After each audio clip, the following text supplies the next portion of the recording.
Hey learners, welcome back to an academy. Let's crack CLAT PG. This is Manjari Singh, your CLAT PG educator. बहुत समय से एक judgement hold पर था जिसका वर्डिक्ट आना था। वो वर्डिक्ट आ चुका है, that is same sex marriage के ऊपर। जी हाँ, सुप्रीम कोर्ट ने Supriyo versus union of India में रिकॉग्नाइज करने से सेम सेक्स मैरिज को मना कर दिया है। सुप्रीम कोर्ट का कहना है कि हम सेम सेक्स मैरिज को रिकॉग्नाइज नहीं कर सकते हैं।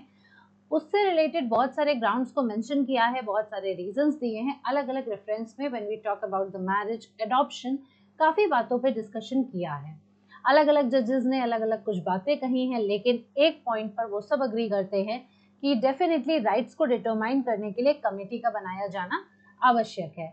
इसके बारे में आज हम डिटेल में जानेंगे, तो ये सेशन एंड तक जरूर देखिएगा क्योंकि this case is going to be very much important for you if you are going to appear for the CLAT PG 2024 exam.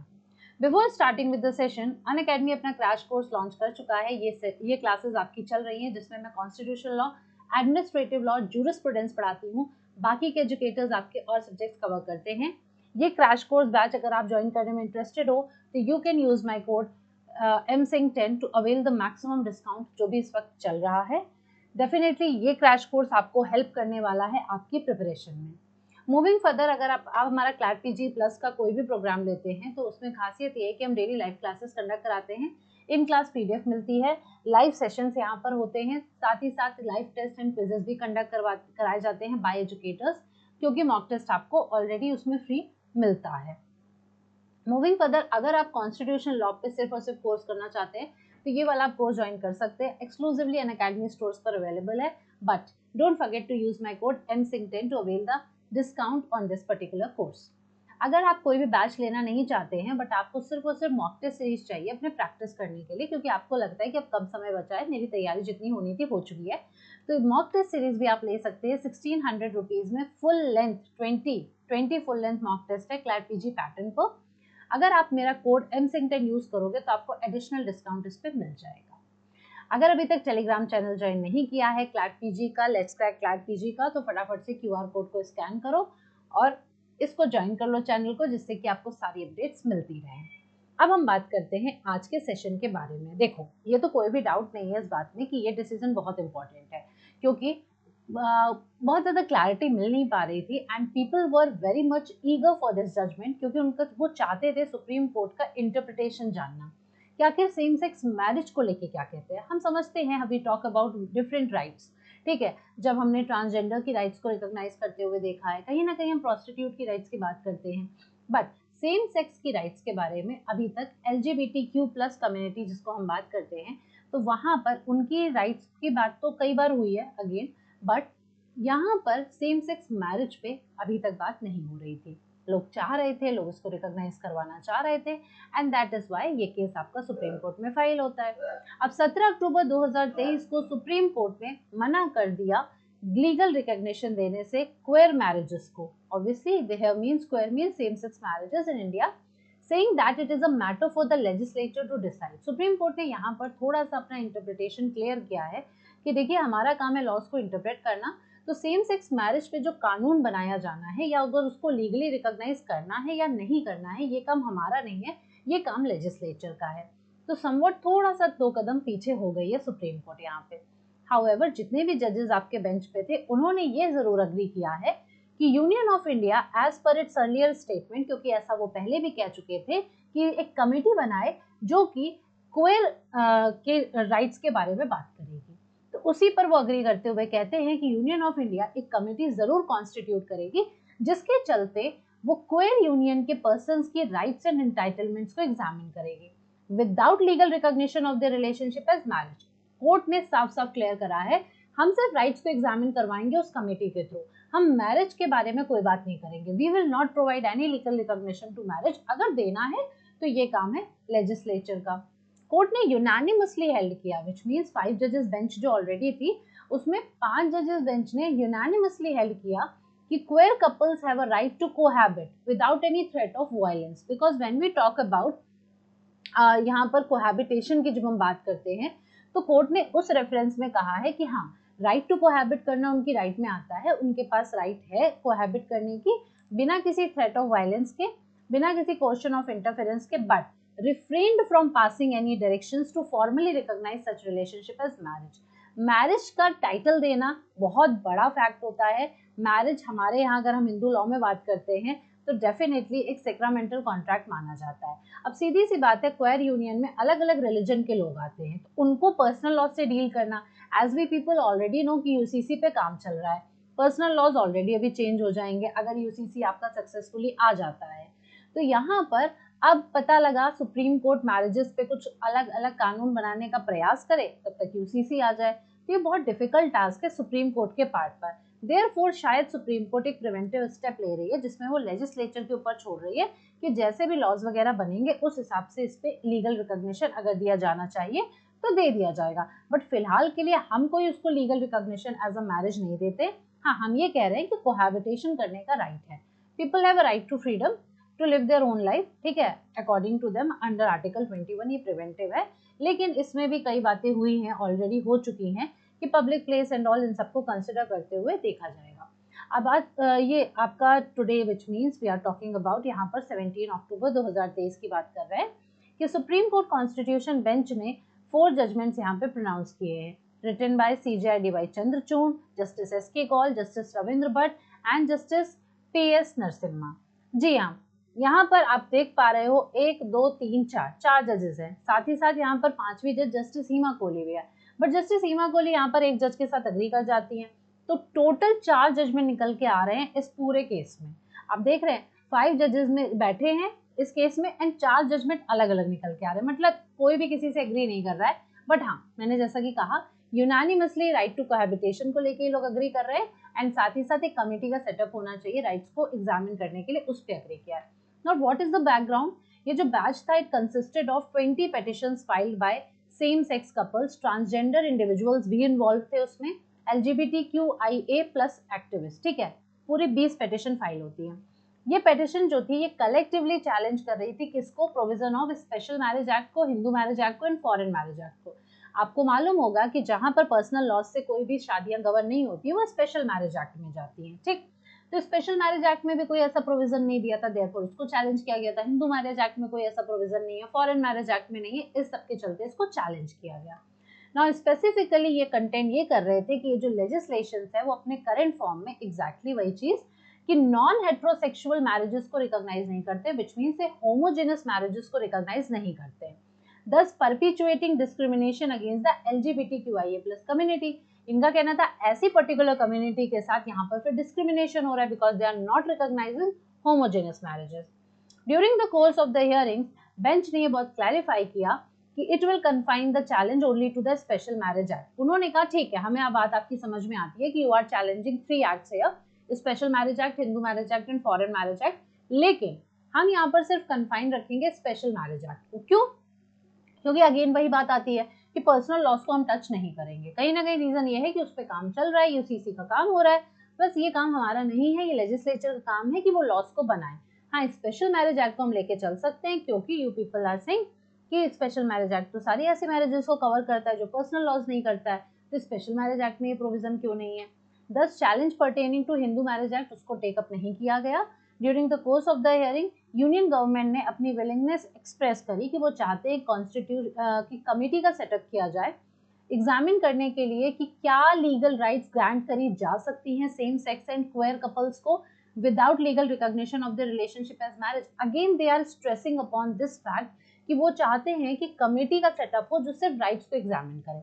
They don't want कि एक legal recognition as a marriage दिया जाए, वो committee marriage जैसे institution पे बात ना करे कि इनको लीगल रिकॉग्निशन दिया जाना चाहिए। This was in response to a query raised by the court if certain executive instructions could be issued to ensure that same-sex marriage and queer couples have access to welfare measures and social security, such as इसलिए चाहते थे वो क्योंकि वो चाहते हैं कि कुछ जो एग्जीक्यूटिव इंस्ट्रक्शंस होते हैं, ठीक, ये इशू किए जाएं। कोर्ट चाहती है कुछ एग्जीक्यूटिव इंस्ट्रक्शंस इशू किए जाएं ये इंश्योर करने के लिए कि वेलफेयर मेजर्स और सोशल सिक्योरिटी के लिए सेम सेक्स और क्वेयर कपल्स को मिल पाए, वो सारी चीजें मिल पाए। जब हम DPSP की बात करते हैं तो वहां पर वो सारी चीजें जो सुविधा हम लोग ले रहे हैं एज अ नॉर्मल सिटीजन जो लोग लेते हैं, तो LGBTQIA को क्यों हम लोग अलग रख रहे हैं, ये वाली बात आ जाती है यहाँ पे। तो कोर्ट ये इंश्योर करना चाहती है कि हम चाहते हैं कि वो सारी चीजें इनको मिले, जैसे bank accounts, joint bank accounts open करना, ठीक है, अलग अलग तो आप कर ही रहे हो ना, बट क्या आप as a couple, as a partner कर सकते हो ओपन? कोर्ट कह रही है कि उसके लिए परमिशन मिलनी चाहिए, बात करके देखते हैं। फिर to name partner as a nominee, life insurance policies में क्या पार्टनर को नॉमिनी रख सकते हैं, पीएफ में, पेंशन में, इन सब चीजों में नॉमिनी रखना। Now what is the observation here by the जजेस? तो सीजेआई डीवाई चंद्रचूड़ अपने जजमेंट में ये कहते हैं कि queer couples have a right to seek recognition of their union. वो कह रहे हैं मैरिज की वाले बात नहीं कर रहे हैं, बट हाँ, उनकी यूनियन के लिए रिकॉग्निशन की बात हम कर सकते हैं। सीजीआई ने कहा कि जो फ्रीडम है क्वेयर कम्युनिटी की to enter into unions is guaranteed under the constitution. He said कि इस कम्युनिटी को यूनियन में एंटर करने की जो राइट है वो कॉन्स्टिट्यूशन से मिली हुई है। हाउएवर सीजीआई ने ये कहा कि court can not strike down और read out down the provision of the special marriage act owing to institutional limitations as same would fall within the domain of parliament and legislature। now इस पे CJI भी कहते हैं कि court यहाँ पर special marriage act के provisions को पहली बात तो स्ट्राइक डाउन नहीं कर सकता किसी भी केस में, जस्ट बिकॉज कि वो क्वेयर मैरिज की बात नहीं करता है। उनको कहना है कि ये जो है ये लिमिटेशन ड्रॉ करता है हमारे लिए, और ये जो डोमेन है ये पार्लियामेंट और लेजिस्लेचर का है, ये हमारा नहीं है। सीजीआई ने रिकॉर्ड किया स्टेटमेंट सॉलिसिटर जनरल का who was appearing for the union कि यूनियन गवर्नमेंट एक कमेटी बनाएगी, ठीक है, क्योंकि कोर्ट चाहती है, कोर्ट इंश्योर करना चाहती थी कमेटी जरूर बने जो डिसाइड करेगी rights and entitlements of the persons in queer union. In इस जजमेंट सीजीआई ने यह हेल्ड किया कि जो ट्रांसजेंडर पर्सन्स होते हैं in heterosexual relationships they had the right to marry under the existing laws including personal laws. उन्होंने mention किया कि ट्रांसजेंडर्स जो हैं वो हेट्रोसेक्सुअल रिलेशनशिप्स में अगर हैं तो उनके पास राइट है कि वो शादी कर सकते हैं अपने अपने पर्सनल लॉज में, ठीक। बट आप बात कर रहे हो होमोसेक्सुअल की। फर्दर उन्होंने कहा कि जो अनमैरिड कपल्स हैं इंक्लूडिंग क्वेयर कपल्स वो जॉइंटली अडॉप्ट भी कर सकते हैं। Now I am not saying कि कोर्ट ने सारी बेंच ने यूनानिमसली कहा है, ये सीजेआई जस्टिस डीवाई चंद्रचूड़ का कहना है कि वो जॉइंटली अडॉप्ट कर सकते हैं। इन दैट कॉन्टेक्स्ट सीजेआई ने कहा कि जो रेगुलेशन 5 क्लॉज 3 कारा रेगुलेशंस का बना हुआ है इन सो फार ये प्रोहिबिट करता है अनमैरिड और क्वेयर कपल्स को अडॉप्ट करने से, एंड देयरफॉर इनका कहना है कि आर्टिकल 15 को वायलेट करता है। विच मीन्स इनका कहना है कि हम लीगल मैरिज के बारे में जरूर कुछ नहीं कह रहे हैं, बट अगर वो अडॉप्ट करना चाहें जॉइंटली तो बच्चे को अडॉप्ट कर सकते हैं, और अगर नहीं ये प्रोविजन है विच मीन्स आर्टिकल 15 वायलेट हो रहा है। नाउ जस्टिस एसके कॉल जो हैं वो कंकर्ड करते हैं with the judgement of CJI and वो कहते हैं कि queer unions are to be recognised as a union to give partnership and love। उनका कहना है कि ठीक है, if they want to exchange the partnership and love तो in that case वो एज अ यूनियन रिकॉग्नाइज करे जा सकते हैं। उनका कहना था कि जो स्पेशल मैरिज एक्ट है वो इस कॉन्टेक्स्ट में क्योंकि बात नहीं करता है, therefore it is violative of article 14 for being discriminatory। now however similar to the view taken by the CJI, same बात पे अग्री कर रहे हैं जस्टिस एसके कॉल, सेम बात पे अग्री कर रहे हैं सीजीआई के कि there were limitations on the court including queer union in the special marriage act as the same was for the parliament to decide। इस बात पर वो भी एग्री कर रहे हैं कि कोर्ट के ऊपर लिमिटेशंस है कि वो क्वेयर यूनियन को स्पेशल मैरिज एक्ट में इंक्लूड नहीं कर सकती क्योंकि ये काम किसका है, ये काम पार्लियामेंट का है। नाउ अगेन द थर्ड जज comes here justice S Ravindra Bhatt. वो यहाँ पर सीजेआई के व्यू से थोड़ा सा डिफर करते हैं एंड उनका कहना था कि जो एंटाइटलमेंट है to civil union could be only through enacted law. उनका कहना है कि आप सिविल यूनियन, क्योंकि यहाँ पे बात तो करी ना कि हम मैरिज को रिकॉग्नाइज नहीं करेंगे बट हम यूनियन में एडमिट करने को कह सकते हैं। तो यहाँ पे कहा गया कि जो सिविल यूनियन का जो एंटाइटलमेंट है, जस्टिस भट्ट का कहना था वो भी लॉ के थ्रू होना चाहिए, ऐसे ही नहीं है कि हमारा मन कर गया तो हमने दे दिया। However, consistent with the statement made to the court by Solicitor General, justice Bhat ने भी ये कंक्लूड किया कि हाँ यूनियन जो है वो हाई पावर्ड कमेटी बनाएगी जो कि एग्जामिन करेगी राइट्स एंड बेनिफिट्स को। He stated, जस्टिस भट्ट कहते हैं कि present case was not one where the Supreme Court could require the state to create a legal status। ठीक है, प्रेजेंट केस ऐसा नहीं है जिसमें सुप्रीम कोर्ट गाइड करे स्टेट को कि आप लीगल स्टेटस दीजिए। Differentiating the present case from the previous cases pertaining to queer rights। अब queer rights पे जितने भी केस लॉज आए हैं उनको डिफरेंशिएट करते हुए जस्टिस भट्ट ये कहते हैं कि अर्लियर कोर्ट का intervention was in instances where the court protected queer persons from violence and criminalization based on state's duty to protect citizen right। उनका कहना है कि ये दोनों चीजें बहुत अलग है। जब बात वायलेंस की आती है, जब बात क्रिमिनलाइजेशन की आती है, क्योंकि वो सिटीजन है, ठीक है, तो एक सिटीजन की राइट को प्रोटेक्ट करना स्टेट का काम है। तो उस वक्त पे अगर हमने इनकी राइट्स के बारे में बात किया है तो that is a different thing, but आज आप सेम सेक्स मैरिज की बात करो, that is a very much different thing. However जो प्रेजेंट मैटर है, जस्टिस भट्ट का कहना है कि that is not the same. He asserted कि मैरिज एक सोशल इंस्टीट्यूशन है, ठीक है, and there could not be an unqualified right to marry which was to be treated as a fundamental right. He said कि always a right has some restrictions. कोई भी हम right unqualified नहीं दे सकते हैं जिसके चलते कोई भी किसी से भी कैसे भी शादी कर ले। इफ इट इज अग्रीड, अगर ये मानना है, ये माना जाता है कि मैरिज एक सोशल इंस्टीट्यूशन है, does it follow that any section of society which wishes for the creation of a like institution can seek relief by court intervention? तो क्या कोई भी सेक्शन ऑफ सोसाइटी ऐसे इंस्टीट्यूशन को क्रिएट करने के लिए कोर्ट में इंटरफेयर करके, इंटरवेंशन कर लेके रिलीफ मांग सकता है? मतलब डायरेक्ट कोर्ट से जाके आपको मांग लेना है कि हाँ भाई हमें अलाउ कर दो, हम ये कर सकते हैं, इनका कहना था। फर्दर जस्टिस भट्ट ये कहते हैं कि court could not create a legal framework. Queer couples के लिए लीगल फ्रेमवर्क कोर्ट कभी भी नहीं बना सकती है, एंड ये काम है लेजिस्लेचर का, क्योंकि सेवरल एस्पेक्ट्स होते हैं पॉलिसी से रिलेटेड जो कंसिडर करने जरूरी होते हैं। हाउएवर उन्होंने कहा कि queer couples had a right to relationship. Again somewhat, थोड़ा बहुत हम देख पा रहे हैं कि सिमिलैरिटी इन जजेस के बीच में मिल पा रही है।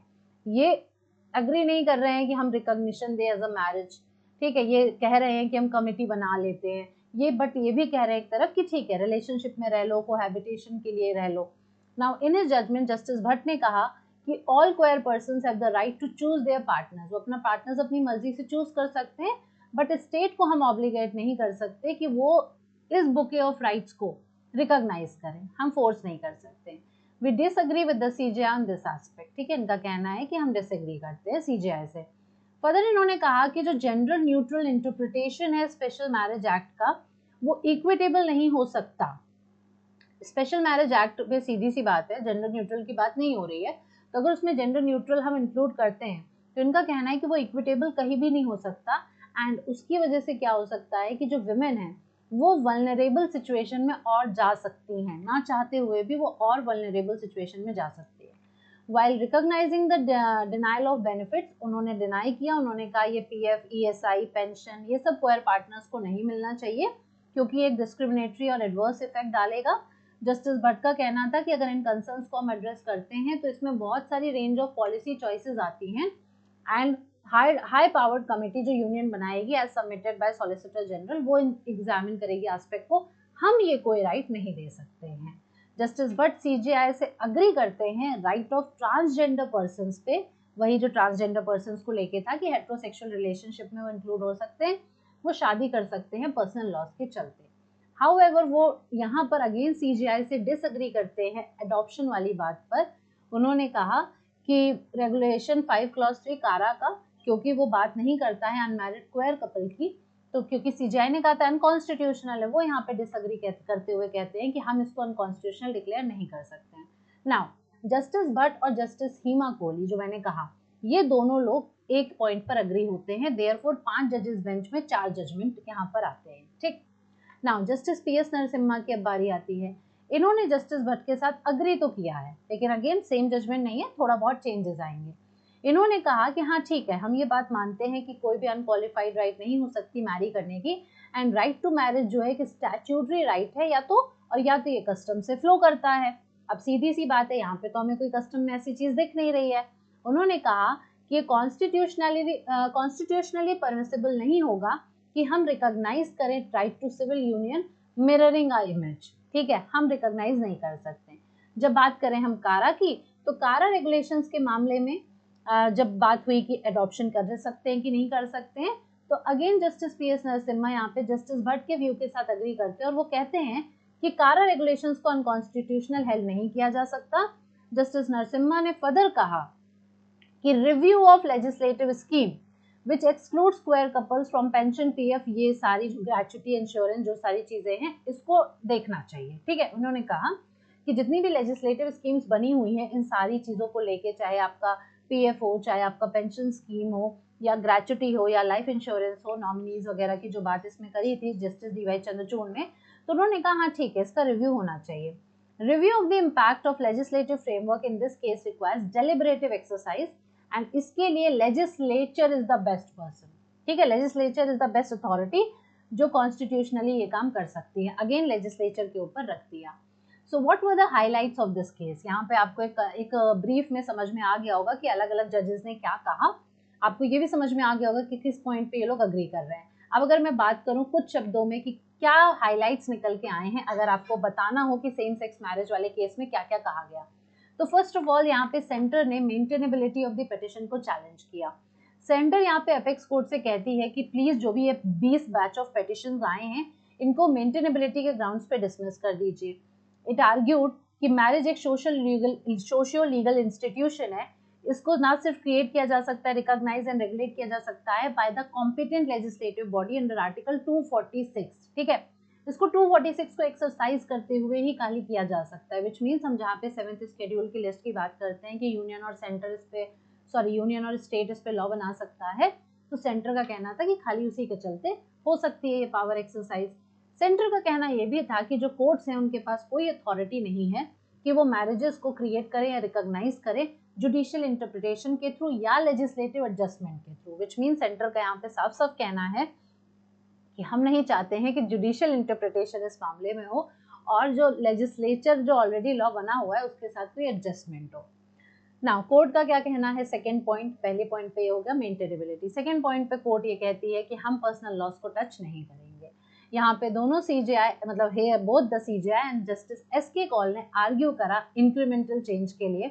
उन्होंने कहा कि कोर्ट जो है लिमिटेड इशू पे भाई फोकस करेगी, जहां पर मैंने आपको बताया कि उन्होंने स्पेशल मैरिज एक्ट पे बात करने को कहा, बट उन्होंने ये कहा कि हम पर्सनल लॉस को टच नहीं करेंगे।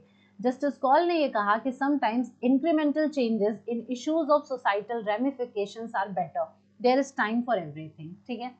सो थर्ड पॉइंट क्या आता है, थर्ड पॉइंट ये है कि सेंटर ये कहता है centre states please for marriage equality represent views of urban elitist. Urban elitist की यहाँ पर बात कर रहे हैं। सेंटर कह रहा है कि ये जो भी बातें हो रही है ना, मैरिज की इक्वालिटी की बातें हो रही है, ये अर्बन एलिटिस्ट अप्रोच को बताता है। Now what is this, this is something बहुत ही मॉडर्न अप्रोच जो एजुकेटेड पीपल फॉलो करते हैं इक्वालिटी के नाम पर कि हाँ ये सारी चीजें आज की डेट में पॉसिबल है।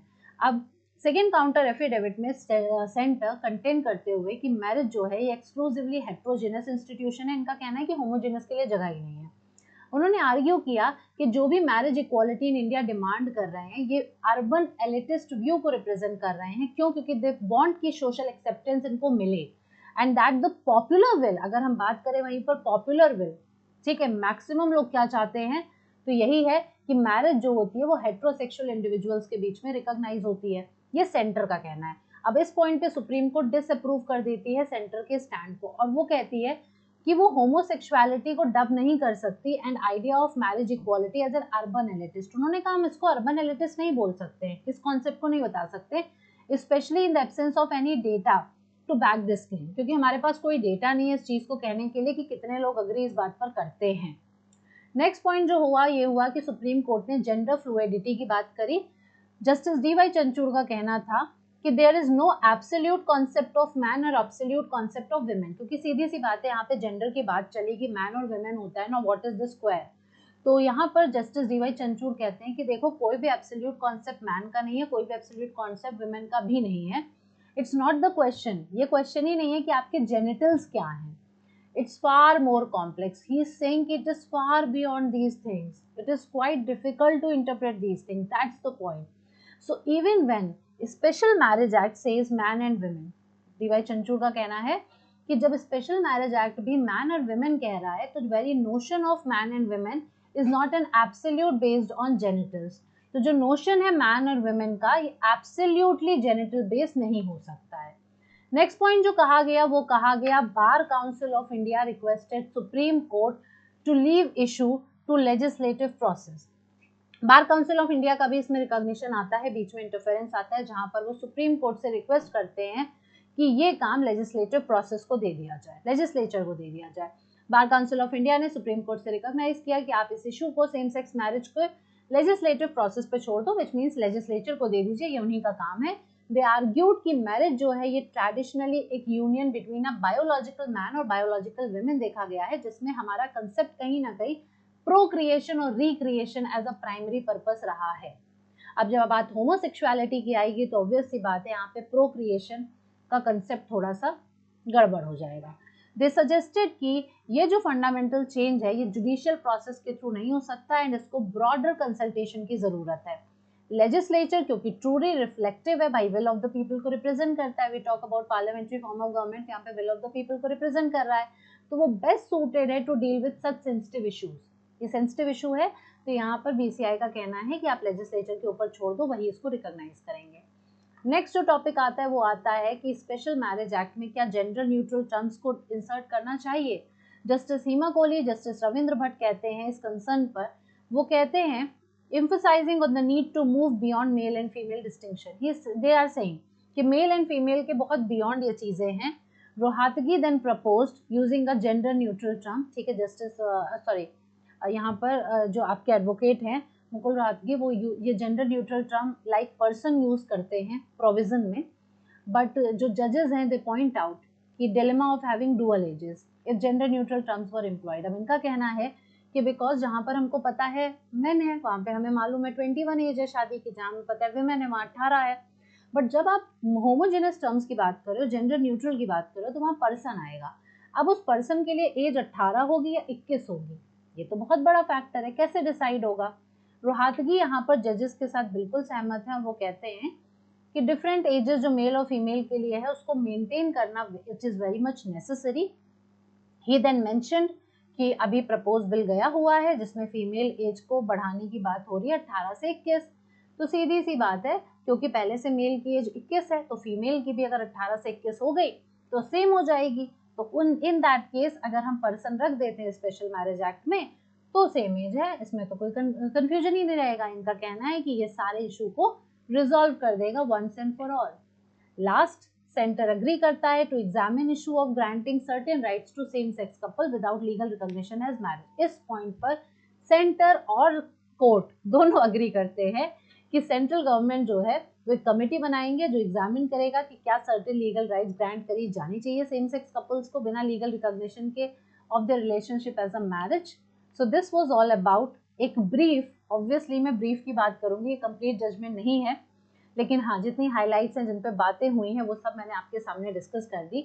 ऑब्वियस ही बात है कि जजेस आपस में अग्री नहीं कर पा रहे, लेकिन कुछ पॉइंट एक पॉइंट ऑफ टाइम पे they have agreed to each other, like rights के बारे में बात करने की जहाँ पे बात हुई है, जहाँ पे बात हो रही है कि रिलेशनशिप में रह सकते हैं, अपने कपल को चूज कर सकते हैं, पार्टनर को चूज कर सकते हैं, इन सब पे अग्री किया है।